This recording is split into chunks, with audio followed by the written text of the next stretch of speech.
Life లో first time ఎక్కువ డబ్బు సంపాదిస్తున్నామా. 10 lakhs కి నాకు పెంట్ హౌస్ కావాలి. అప్పుడు చాలా చీప్ అమ్మా. ఇది చూస్తే penthouse 2 bedroom penthouse super. ఎంత ఇది సార్? రిజిస్టర్డ్ తో 10-50 వస్తుంది. మీకు నేను ఒక ల్యాండ్ చూపిస్తాను రేపు, అది చూడండి.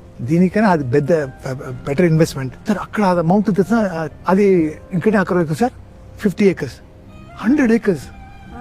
అమ్మో సార్, ఇది 5 lakhs సార్, ఇది 5 lakhs సార్. కొంటామా అంటే నాకు పక్కన రాజా అని ఒక నా అసిస్టెంట్ లాగా, ఇది కొంటావు, దీనికి నువ్వు ఒక బౌండరీ కట్టాలి కదా, ఇది 10 lakhs, అది కట్టడానికి 20 lakhs అవుతుంది. అది పెంట్ హౌస్ ఎంత బాగుంది, మనం అదే కొంటాం. ఓకే అని వదిలేసి వచ్చేసాం. అది ఇప్పుడు శంషాబాద్ లో ఎయిర్పోర్ట్ ఆ ఏరియా. యాక్చువల్ గా ఇన్వెస్ట్మెంట్ డెసిషన్స్ ఎవరు అడగాలండి? ఇన్వెస్ట్మెంట్ ఎక్స్పర్ట్ అడగాలి. అతను ఒక 10 ప్లాట్లు ఆల్రెడీ తీసుకుని అతను సక్సెస్ అయితే అతని దగ్గర విలువ సలహా తీసుకుంటే తప్పు లేదు. అతని ఇంతవరకు ఒక ప్లాట్ ఇన్వెస్ట్మెంట్ చేయలేదు, అతనికి ఇన్వెస్ట్మెంట్ నాలెడ్జ్ లేదు.